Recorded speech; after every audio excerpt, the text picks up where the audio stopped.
बाबा बौगनाग देवता ने भी दिखाया मां धारी देवी की तरह अपना विकराल रूप, क्योंकि जब टनल बनाते समय वहां से मंदिर हटा दिया गया था, आज उसको सभी गांव वासियों द्वारा दोबारा से उसी स्थान पर स्थापित किया गया और ये भी प्रण लिया गया प्रोजेक्ट मैनेजर द्वारा कि दोबारा से वहां पर मंदिर का निर्माण होगा। क्या यही वजह तो नहीं है कि वहां पर से मंदिर हटा दिया गया और तभी के बाद से उस सुरंग में इतना बड़ा हादसा हो गया। इस घटना ने सभी को 2013 की आपदा भी याद दिला दी हो। आपको याद होगा कि जब मां धारी देवी की मूर्ति को उनकी जगह से हटाया जा रहा था तो कुछ इसी तरीके से पूरे उत्तराखंड में त्राहिमाम मच गया था। तभी उत्तराखंड में इतनी बड़ी प्रलय आई थी और हम ये कहें कि एक बार फिर से यही चीज दोहराई गई। बाबा बौगनाग देवता का मंदिर वहां से हटाया गया था और बोला गया था कि दोबारा से ये मंदिर बनेगा, लेकिन वहां पर इस मंदिर का निर्माण नहीं हो पाया। आज पूरे 9 दिन हो चुके हैं। उस सुरंग में अभी भी वो जानें फंसी हुई है और ये आंकड़ा भी अभी तक सही सामने नहीं आया है कि कितने लोग उसमें फंसे हुए हैं। अभी तक ये आंकड़ा 40 लोगों का था, लेकिन आज वो आंकड़ा 41 का सामने आया है। अभी तक हमें ये भी नहीं पता कि वो 41 का आंकड़ा और कितना बढ़ेगा और कब तक वो सभी लोग उस टनल से बाहर आएंगे। इसकी भी कोई आस या कोई निर्धारित समय नहीं है।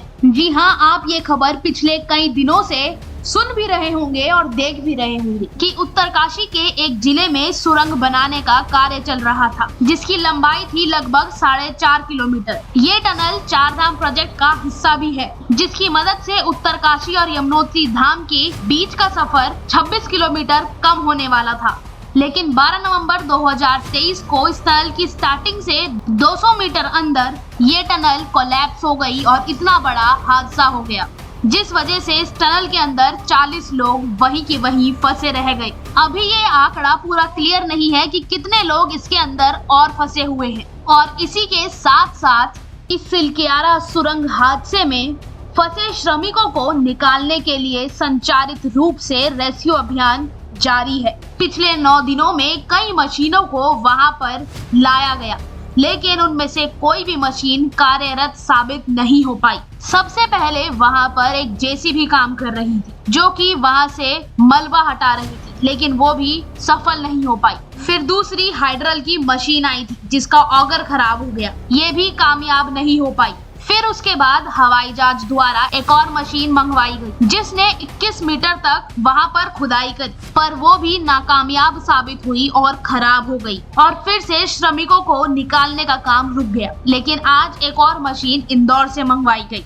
और वहां पर उसको इंस्टॉल करके कार्य को दोबारा से शुरू करा गया। क्या अब ये इनका चौथा प्रयास कामयाब रह पाएगा या फिर बाकी और मशीनों की तरह भी फेल हो जाएगा?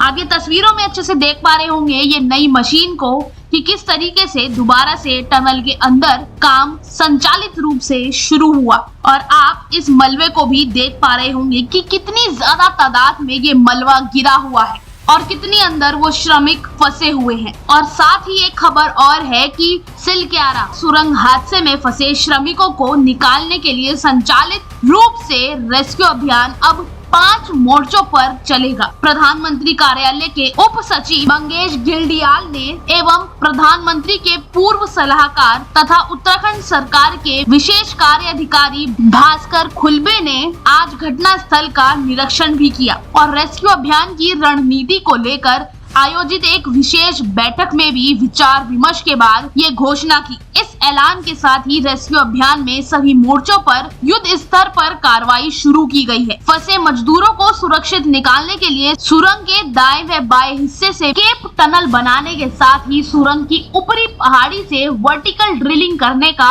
और सुरंग के पोलगांव वाले हिस्से की तरफ से भी टनल बनाने के विकल्प पर अमल शुरू हो गया है। इसी के साथ ही बैठक में मौजूद प्रधानमंत्री के पूर्व सलाहकार तथा उत्तराखंड सरकार के विशेष कार्य अधिकारी भास्कर खुलबे ने आज NHIDCL के उच्च अधिकारियों और विशेषज्ञों की टीम को भी वहां पर हेलीकॉप्टर के जरिए बुलवाया उन्होंने टनल के भीतर जाकर घटना स्थल का जायजा लिया और रेस्क्यू अभियान के लिए केंद्र सरकार के द्वारा तैनात किए गए संगठनों के पदाधिकारियों के साथ टनल के निर्माणकर्ता भारत सरकार के उपक्रम NHIDCL के अधिकारियों ने इस हादसे और रेस्क्यू अभियान के बारे में पूरी जानकारी ली।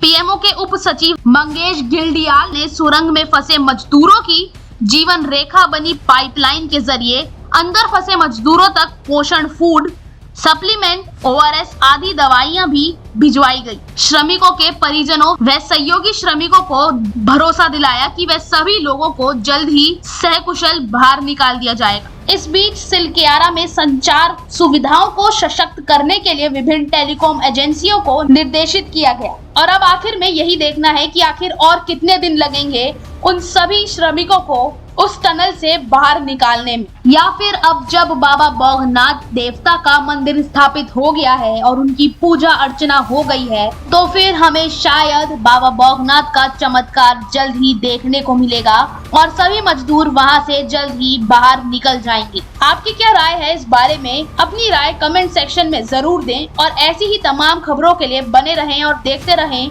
लोकार्पण अनावरण सच का। धन्यवाद।